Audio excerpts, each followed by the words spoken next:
Hello everyone, welcome to Chemizon Complete Chemistry. So in this video we are going to solve this question in the NAT section, that is section C. You have to find out the fifth derivative of this equation. Okay, so how do you solve this? So do you do all the five derivation? Let's say first you do dy by dx, first, second, third, fourth and fifth derivative and so on. The answer is no. So how do you exactly solve this? So for any dny by dx raised to n, here n is what? N is equal to 5. So for any term x raised to n where n is less than 5, okay, that derivative value will be what? That derivative value is 0. Okay, how this is 0? Think logically. This is 1. You do first derivative, it is constant, so it will become 0. For this, if you do first derivative, you will get 1. Then second derivative, you will get 2 into 1. After second derivative, this will become 0. This after third derivative, it will become 0. This one after fourth derivative, it will become 0. And this one also after fifth derivative, it will become 0. So all these terms where the power of x raised to n is what? Less than 5. Here it is 4, 3, 2 and here it is 1. So this entire term becomes 0.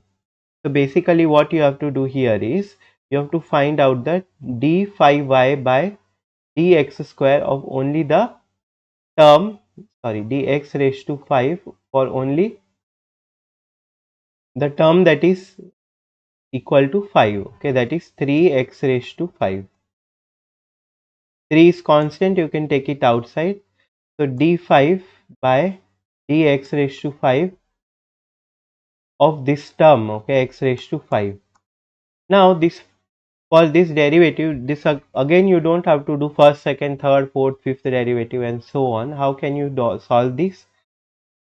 So there is one formula, dn y by dx raised to n of x raised to n.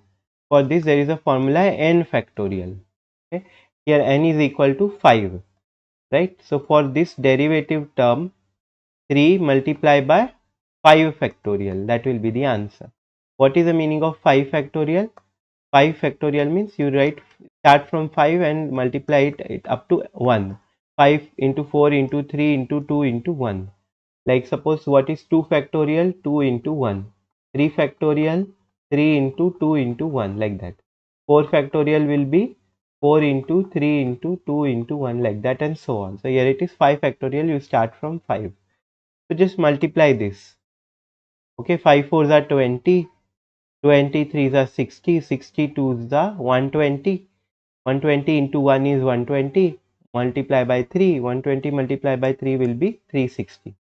So that is going to be our final answer. And always remember to see the final instruction. Okay, it is given answer in integer. Integer means any whole number.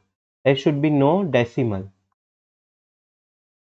So what we got answer is 360. And range, if you see what is the range that they've given for the correct answer, 360 to 360. What is the meaning of this? Suppose you write answer as 359, that will be incorrect. If you write 361, that will be incorrect. 362 will also be incorrect. The only correct answer here is 360.